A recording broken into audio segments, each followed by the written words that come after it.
दोस्तों, मैंने दोपहर में एक वीडियो डाला था और वीडियो डाला था कि यहाँ दो सैनिक संगठन यानी आपस में एक दूसरे के ऊपर आरोप प्रत्यारोप लगा रहे हैं, जबकि सैनिक का कोई ऐसा इंटेंशन नहीं है और एक सैनिक के साथ राजनीति या दुर्भाव के कारण एफआईआर होती है और उनके ऊपर कई धाराएं लग जाती हैं। मैं आज बात कर रहा हूँ पूर्व सैनिक संगठन है और उसके अध्यक्ष हैं अरविंद सिंह तोमर, और ये सैनिक संगठन लगातार ग्वालियर चंबल संभाग में काम कर रहा है, काफ़ी हर लेवल पे काम कर रहा है। इनका उद्देश्य ये रहता है कि हमारे सैनिकों का शोषण न हो, हमारे सैनिकों की बात प्रशासन के प्लेटफॉर्म पर रखी जाए, हमारी वीर नारियों के लिए चाहे जिला सैनिक कल्याण की स्कीम है उनको इम्प्लीमेंट कराना। जैसा आप सभी जानते हो, जब तक आप संगठित नहीं हो आपकी बात कोई नहीं सुनता है। कर्नल बाथ को भी पुलिस ने पिटाई कर दी थी जो कि एमओडी में कार्यरत थे, और यहाँ पर कभी न कभी ऐसे इंसिडेंट क्रिएट हो जाते हैं। अब मैं बात करना चाहूँगा, आज का मामला है ये महाराजापुरा थाने, जैसे मैंने ग्वालियर की बात की थी, वहाँ पर एक सैनिक है 14 राजपूत का, छुट्टी आता है, अपना मकान बना रहा होता है और मकान बनाते समय वहाँ रास्ते में कुछ सामान पड़ा था, उसको लेकर बात हो जाती है, दोनों की पड़ोसी हैं और बात हो जाती है, वो विवाद होता है, फिर मारपीट हो जाती है। अब वो सैनिक का कर्तव्य बनता है, उसने अपनी यूनिट में बात किया होगा और पुलिस के पास जाता है लगातार 2 दिन, उसकी कोई सुनवाई नहीं होती है। फिर यहाँ पर चिरपरिचित अंदाज में एक पूर्व सैनिक है, 2-3 संगठन काम करते हैं, इनके पास बात आती है अरविंद सिंह तोमर के पास, ये उस मामले को संज्ञान में लेते हैं और ऐसा ये करते आए हैं। ये अब इनके ऊपर आरोप किस प्रकार लगते हैं दोस्तों, अब मैं बात इनका इंटरव्यू लेने से पहले मैं जो इनके ऊपर आरोप लगे एक बार उसकी लिस्ट बताना चाहता हूँ कि अरविंद सिंह तोमर का एक फेक संगठन है, मतलब एक फर्जी संगठन है। फर्जी का मतलब ये रजिस्टर्ड नहीं, तो इसका जवाब पूछूंगा। दूसरा, ये शराबी हैं और शराबियों के कुछ फौजी शराबी हैं, उनको लेकर के ये क्या काम करते हैं, यानी प्लॉटों पे कब्जा कराते हैं पहले, फिर कब्जा छुड़वाते हैं, इसके लिए पैसे लेते हैं और ये जातिगत चीज़ों से मोटिवेट है, हमेशा सामाजिक समरसता को डिस्टर्ब करते हैं। ये भी कहा गया है, ये भी कहा गया है ये पुलिस प्रशासन या पुलिस और प्रशासन के साथ सहयोग नहीं करते हैं। मतलब इनका कहने का मतलब है कि यह पुलिस के लिए है, 15 अगस्त है, 26 जनवरी है, तिरंगा यात्रा है, कुछ नहीं करते हैं, सिर्फ एक अपना एक उद्देश्य है। यानी उनका कहना है ये सैनिक संगठन ही गिरोह है बना दिया है परिवारों के बीच में था, लेकिन ये कहीं ना कहीं जातिगत मुद्दा बनाता है और हमेशा पुलिस प्रशासन मुर्दाबाद के नारे पुलिस प्रशासन पर दबाव बनाता है, जिससे दो समाजों का लड़ने की भी आपस में भावना पैदा हो जाती है और साथ ही साथ फौजियों को भी बदनाम करता है। जबकि दोनों आज फौजी परिवार थे, आराम से दोनों आते, कायमी कराते और अपने चले जाते, जो पुलिस को अच्छा लगता है उस पर कायमी होती जांच करके। लेकिन ये हमेशा ही जातिगत मुद्दा बनाता है, अपनी नेतागिरी चमकाता है और फौजियों के प्लॉटों पे कब्जा यही कराता है, जिसके हजारों साथी अपने पास, हजारों साथी है, फौजियों के प्लॉटों पे कब्जा करवाता है और उन फौजियों से फिर कमीशन भी लेता है और फिर राजीनामा करवाता है। अभी पिछले 10 दिन पहले ही बोड़ापुर थाने में, जो कि आलोक परिया टीआई है, उसके खिलाफ, उससे पहले मुरार थाने में हमेशा पुलिस प्रशासन मुर्दाबाद के नारे और जातिगत मुद्दा बनाता है। एक व्यक्ति 4-5 साल लगातार इस अपना काम कर रहा है, तो आज उसके मुंह से सारे सवालों के जवाब आपके सामने रखना चाहूंगा। माननीय एसपी साहब ग्वालियर, ये आपके मामला आपके संज्ञान में होना चाहिए था। हाँ, बात में कुछ बात कहने का तरीका कहीं ना कहीं हो सकता है, उसकी भी मैं बात करूंगा। मैं पुलिस प्रशासन के साथ इनके कोऑर्डिनेशन की बात करूंगा, क्या इन्होंने ग्वालियर में क्या काम किए, उससे पहले कब काम किए, ये सारी बात आपके सामने रखना चाहता हूं। और मैं यहाँ से सीधा मैं कैप्टन जेएस भदौरिया, मैं वो जो संगठन के अध्यक्ष हैं, जिस तरीके का दीपक सिंह गुर्जर है, उन्होंने जो आरोप लगाए मैं उन आरोपों के जवाब देना चाहता हूं और मैं दीपक को आह्वान करता हूं कि आप भी इस प्लेटफॉर्म पे आइए और आप अपनी बात रखिए। आपने इतने संगीन आपराधिक मामले इनके ऊपर लगाए ताकि दूध का दूध पानी का पानी हो जाए। ये भरोसा है, ये विश्वसनीयता है। सैनिक कभी झूठ नहीं बोलता और सैनिक अपने कर्तव्य के लिए जान दे देता है। तो आखिर इनके ऊपर पैसे लगाने के आरोप, इतने घिनौने आरोप लगे कि आज बंदा टूट गया है और यहाँ तक कि इनके ऊपर 3-3 एफआईआर हुई है। सरकारी काम में बाधा की हो सकती, पुलिस कर सकती है। और इसके ऊपर कहा गया है किसी को जात सूचक, यानी एक पुलिस जो भी कांस्टेबल है अधिकारी, उसको जात सूचक शब्द बोलना, ये कितनी घिनौनी बात है। हमें ऐसा सेना में सिखाया नहीं जाता है। हम बात धर्म की हो, हिंदू मुसलमान सिख ईसाई एक साथ चलते हैं और यहाँ जात सूचक की बात आती तो बड़ा दुख होता है। जैसे हम जानते हैं कि सैनिक, एक फौजी की जात सैनिक होती है और उसका धर्म राष्ट्र धर्म होता है। तो माननीय अरविंद सिंह जी, मैं आपसे जानना चाहता हूं, आपके आरोप लगे, सबसे पहले आप सेना कब से छोड़ी और ये सामाजिक सेवा या सैनिक संगठन बनाने का उद्देश्य और किस तरह आप काम कर रहे हो, अपने बात रखिए।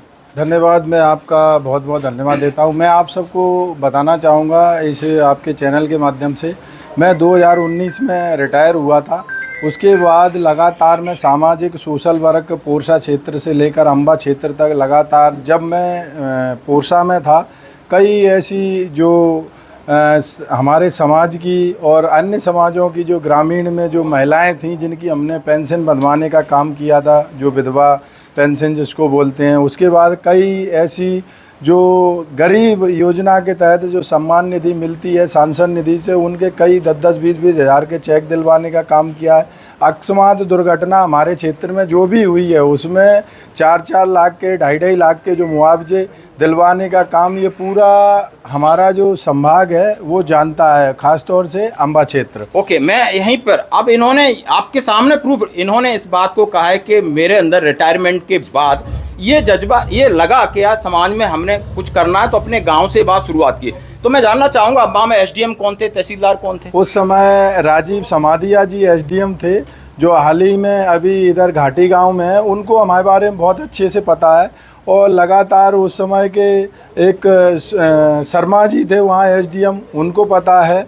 और लगातार उस समय हमारे जो एडीएम साहब हुआ करते थे, जिनका नाम भार्गव जी हैं, जो अभी एडीए अपने जो जीडीए के सीईओ हैं, इनको सबको हमारे बारे में पूरा क्षेत्र जानता है। ओके, यहाँ मैं रोकना क्यों चाह रहा हूँ कि हर सवाल का इनसे जवाब, और मैं ग्वालियर एसपी साहब को कन्वे करना चाहता हूँ, डीएम साहब को कन्वे करना चाहता हूँ कि एक व्यक्ति कह रहा है कि रिटायरमेंट के बाद 3-4 साल सर्विस, और वहाँ के जितने प्रशासनिक अधिकारी, आपके एडमिनिस्ट्रेशन जितने ऑफिसर्स हैं उनके नाम, और इस बात को चैलेंज कर रहे हैं कि आप उनको हमारे बारे में पूछिए, हमारे करैक्टर के बारे में पूछिए, हमारे काम के बारे में पूछिए।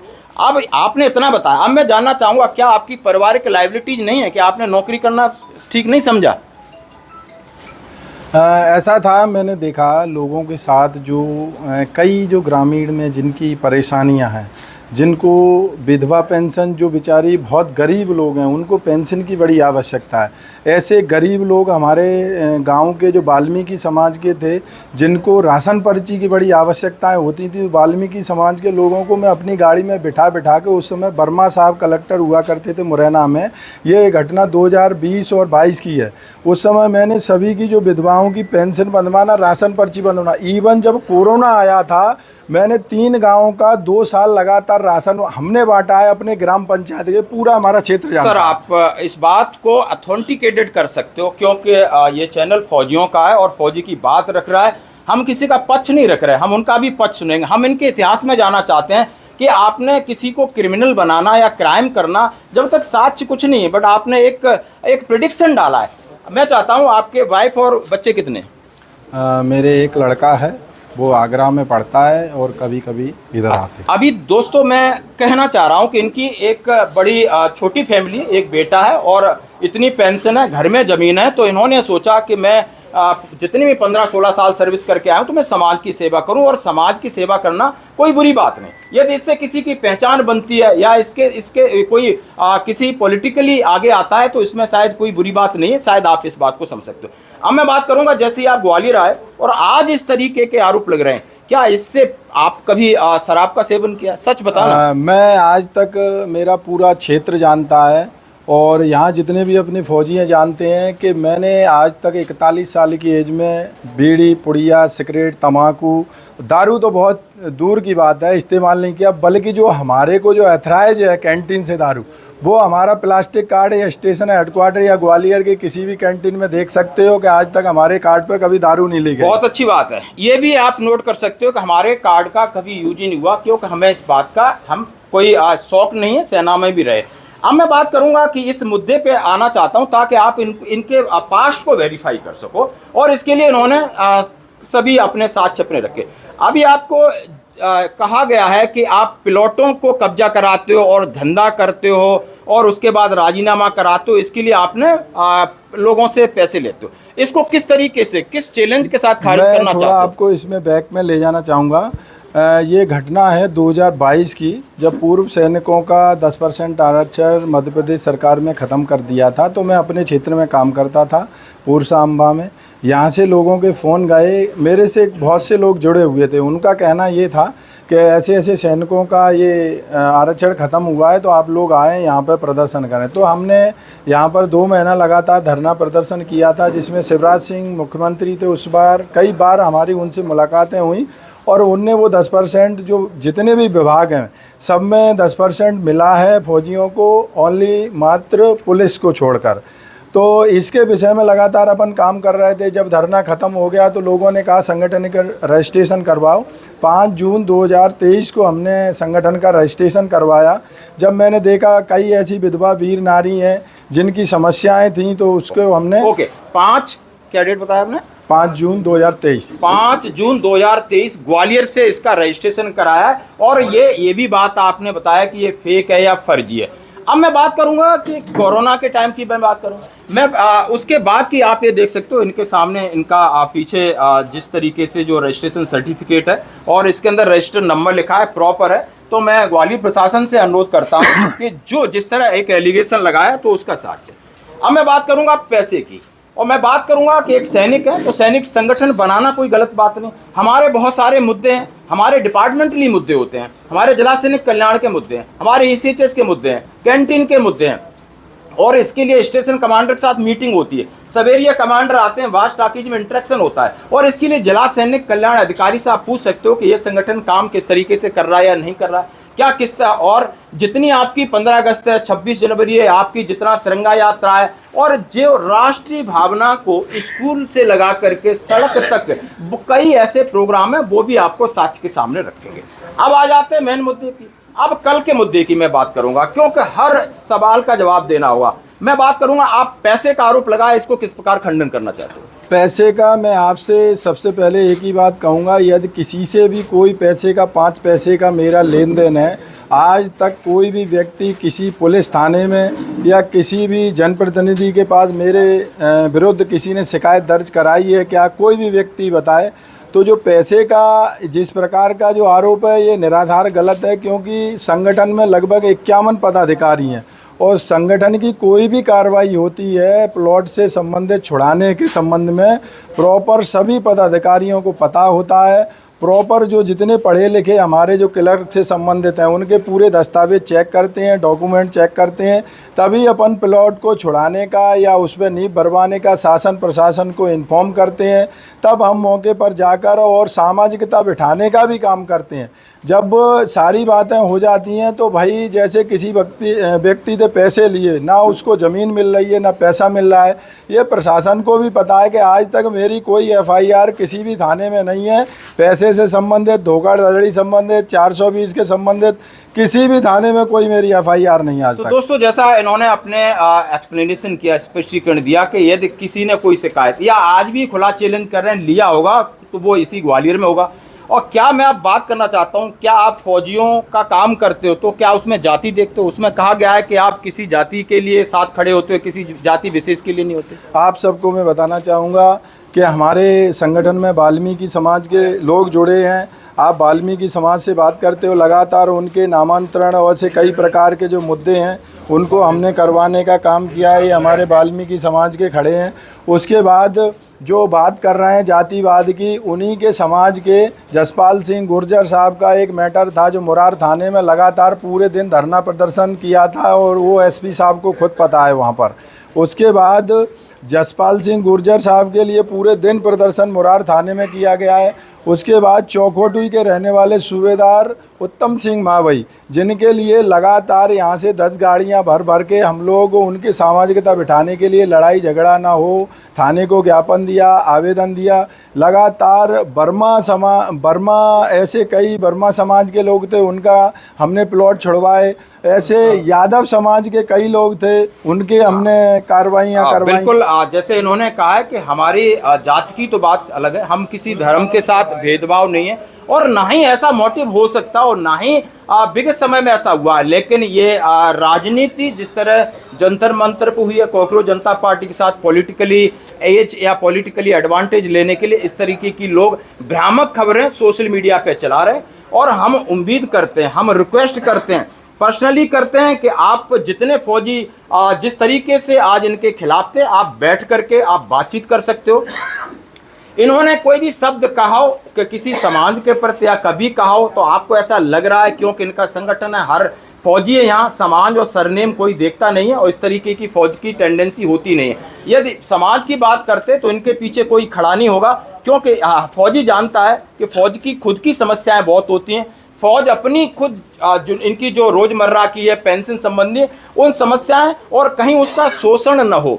और बात ये नहीं है कि बात आज जवान के साथ खड़े हैं। विगत में मैंने देखा हुआ था कि मेजर चौहान साहब के साथ कुछ यहाँ पर रोड क्लैप्स हुआ था और जहाँ पर पुलिस ने उनके साथ हुआ था, तब भी बहुत जबरदस्त तरीके से उन्होंने आंदोलन प्रदर्शन किया था।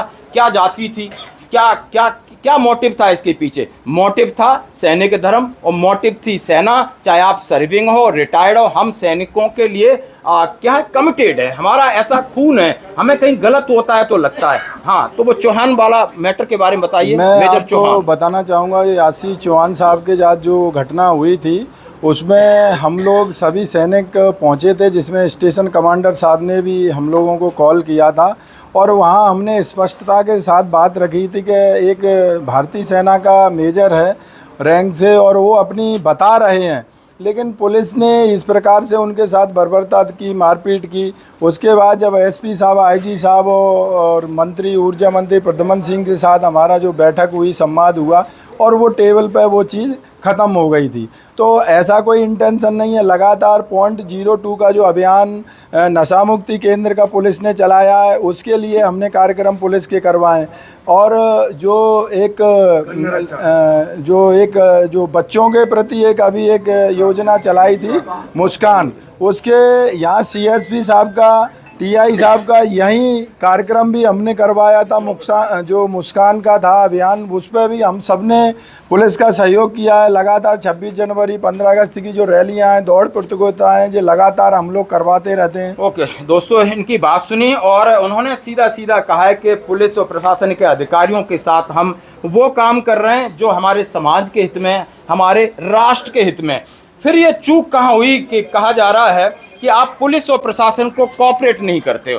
तो ये कोऑपरेट के लिए सबसे पहले मैं विनम्रता से आपका जवाब चाहूँगा। यदि आपकी बातें किसी को हट की हैं तो आप अपोलाइज करोगे या यहाँ माफ़ी भी मांगोगे कि हो सकता है उत्तेजना में आपका क्या इसमें जिससे धारा लगाई, इसमें बड़ा इंटेंशन क्लियर हो रहा है। क्या आपका कैसा कोई इंटेंशन था या कहने में या किसी को बुरा लगा है किसी पुलिस या प्रशासन को, तो आप उनके लिए क्या कहना चाहते हैं? आपको मैं एक शॉर्ट में एक बात और कहना चाहूँगा कि जब आशीष चौहान साहब के साथ जो घटना हुई थी, जब हम लोगों ने खुद ही मना किया था कि जो पुलिस के कांस्टेबल हैं उन पे हम FIR कोई कार्रवाई नहीं चाहते हैं और ये यहाँ पर सामाजिकता बैठ जाए और बात ख़त्म हो जाए।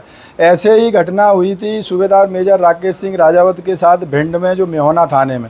वहाँ भी हमारे जो सूबेदार मेजर के साथ थप्पड़ मारा गया था, कॉलर पकड़ी गई थी, लेकिन वहाँ भी हम लोगों ने कोई FIR का पुलिस के ऊपर जोर नहीं दिया था। सामाजिकता को हम कभी ख़राब नहीं करते हैं, पुलिस के साथ सदैव कोऑपरेशन करते हैं। लेकिन जिस प्रकार से जो घटना हुई, ये घटना थी 28 तारीख की। यदि 28 तारीख को पुलिस FIR महाराजपुरा थाने में कर देती, 28 के बाद 29 को कर देती, तो ये वाद विवाद होता ही नहीं। मैं तो इसके घटना के 2 दिन बाद, 24 घंटे बाद थाने में शाम को गया हूँ। उसके बाद जो FIR हुई है जो फौजियों की तरफ से, वो लगभग 8:30 बजे हुई है। उसके बाद हम लोग उससे पहले काफ़ी बार रिक्वेस्ट किया है। अब रही बात, जब कोई पुलिस के अधिकारी हों या कोई पुलिस के कर्मचारी हों, वो यदि किसी भी हमारे जवान हैं या हमारे जो वरिष्ठ सीनियर हैं, जो कैप्टन सूबेदार मेजर से रिटायर हैं, उनके साथ कोई बदतमीजी करता है, तो कहीं ना कहीं बातों में ऐसे लगता है कि हमारा कोई अपमान कर रहा है, हम देश के सैनिक हैं। तो इसी इंटेंशन में हमने भी कोई जो बात कही होगी। अदरवाइज ऐसा कोई हमारा किसी से पर्सनल दुश्मनी नहीं है।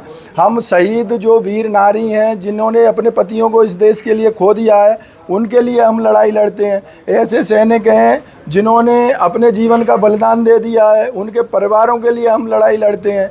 ऐसे हाल ही में आपको मैं बताना चाहूँगा कि अशोक चक्र सम्मानित कल्याण सिंह तोमर के लड़के की अनुकंपा नियुक्ति के लिए वो वीर नारी को मैं लगातार भोपाल लेके गया, उनको अधिकार की बात कर रहा हूँ। और भिंड में लगभग ऐसी 25 वीर नारी हैं जिनके जो भी समस्याएं थीं वो हमने भिंड में जा के राकेश सिंह राजावत के साथ सुलझाने का काम किया। तो दोस्तों आपने सुना होगा, उन्होंने कहा है कि मैं वीर नारी हूँ या शहीद स्मारक हूँ, उनके रिनोवेशन जाकर के खुद कराए, पूर्सा से, मुरैना से, हर जगह एक व्यक्ति जा रहा है कि इन्होंने कहा है कि मैं सिर्फ फौजी के साथ था, मेरी भावनाएं थी, एफआईआर नहीं हुई। और उन्होंने कहा है कोई भी फौजी किसी भी जात का हो हम जरूर जाएंगे।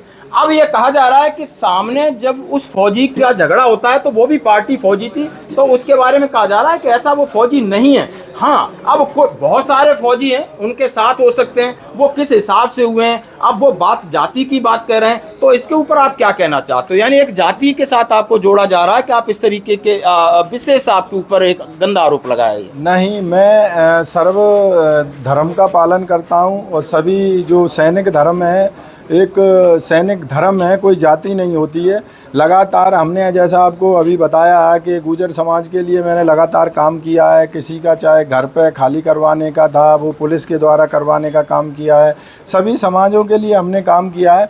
और जो लोग दूसरा पक्ष जो बोल रहे हैं कि हम फौजी हैं करके, रिश्तेदारियों में, नातेदारियों में बहुत से फौजी होते हैं, लेकिन व्यक्तिगत यहाँ पर जो फौजी वर्तमान में सेवारत हैं और जो रिटायरमेंट फौजी हैं, ऐसा कोई आपस में जो लड़ाई झगड़ा नहीं है। एक वो सिविलियन है जिनके साथ लड़ाई झगड़ा हुआ है, और इधर जो एक जो सेवारत फौजी है जिसके साथ संगठन खड़ा है। और मैं आपसे एक बात कहना चाहूँगा कि जो व्यक्ति आरोप लगा रहा है वो एक कांग्रेस पार्टी का एक लीडर, उपाध्यक्ष के तौर पे वो अपना अध्यक्ष जो भी है काम कर रहा है, वो आरोप प्रत्यारोप, वो एक पार्टी के तौर पे काम कर रहा है। गुर्जर समाज से मेरा कोई दुश्मनी नहीं है, मैं लगातार सभी के साथ काम क्या कर कहना रहा हूं। चाहते हो गुर्जर समाज से कि जिस तरीके से उसके राजनीति का शिकार न हो और आप अपनी तरफ से, क्योंकि बहुत सारे लोगों उनको पता ही नहीं होगा कि मामला क्या है, और जिस तरीके से आपको टारगेट किया जा रहा है आखिर विशेष समाज को, क्योंकि आप सामाजिक सौहार्द की बात कर रहे हो, भाईचारे की बात कर रहे हो, तो वो हमारे भाई हैं, आप उनके लिए क्या मैसेज देना चाहते हैं? मैं ये मैसेज दूंगा कि संगठन लगातार सभी के समाज के हित की रक्षा के लिए है, पूर्व सैनिकों के लिए है और सभी समाजों के लिए, चाहे वो यादव हो, चाहे वो पाल समाज हो, बघेल समाज हो, या कोई भी यादव समाज हो, या कोई सामाजिक जनरल कैटेगरी का हो, सभी के लिए संगठन काम कर रहा है। लेकिन मेरे व्यक्तिगत किसी विचारों से किसी भावनाओं को ठेस पहुंची है, मैं क्षमा चाहता हूं। बट मेरा जो कार्य है, और कार्य क्षेत्र पिछला भी उठा के वीडियो के माध्यम से देख लिए, मैंने सर्व समाज के लिए सदैव लड़ाई लड़ी है और सभी जो सैनिक हित के लिए, सैनिकों की रक्षा के लिए हम काम कर रहे हैं। जैसा इन्होंने कहा है कि हम सैनिकों की हित के लिए प्रशासन के साथ काम करना चाहते हैं, सैनिक कभी भी इस तरीके की बात नहीं करता, और कहा है यदि किसी की भावना आहत हुई है जाने अनजाने में तो मैं क्षमा प्रार्थी हूं। आप इसका मतलब पूरा समझ चुके हो। और प्रशासन से क्या कहना चाहते हो कि प्रशासन ने किस तरीके से आपके ऊपर एफआईआर किया है? आप प्रशासन, आप क्या आगे आपका किस तरीके से इस चीज को आप एक्सप्लेन करोगे? क्या आप एसपी साहब से मिलना चाहोगे, अपनी बात रखना चाहोगे? जी बिल्कुल, मैं एसपी साहब से बात भी रखूंगा। मैं संभागीय अध्यक्ष हूं, मेरा ये राइट भी है कि अपनी बात रखना। आखिर जो मेरे ऊपर जो एफआईआर दर्ज कराई उसका मेरी गलती बताएं कि आखिर ये पूरा मध्य प्रदेश, पूरा चंबल संभाग देख रहा है। उसके बाद पूरी भारतीय सेना के जितने जवान जुड़े हुए हैं वो भारतीय सेना देख रही है, जितनी भी विधवा वीर नारी हैं वो देख रही हैं कि अरविंद सिंह तोमर ने जो काम किया है सभी सैनिकों के लिए और सभी वीर नारियों के लिए, सभी समाज के लिए, वो आज सारा समाज मेरे साथ खड़ा है।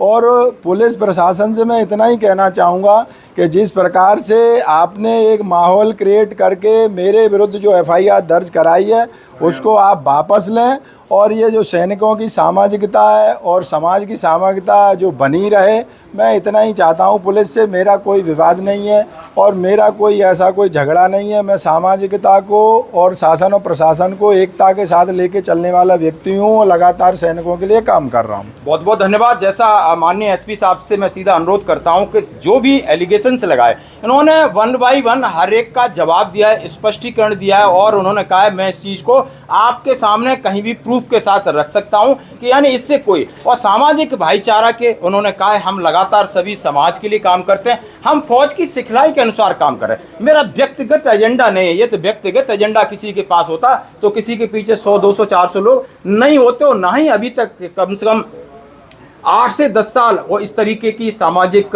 मैं सेवा कह सकता हूं या सामाजिक सक्रियता कह सकता हूं। तो माननीय एसपी साहब से अनुरोध है कि कल ये पूरा अपना पक्ष रखने के लिए आपसे मिलेंगे, और हम उम्मीद करते हैं कि जो भी हमारे प्रशासनिक अधिकारी हैं उन्हें इनकी बात को अच्छे से समझें और दोनों पक्षों को बुला करके और पूरे सही तथ्यों की जांच करें। धन्यवाद, थैंक यू। जय हिंद।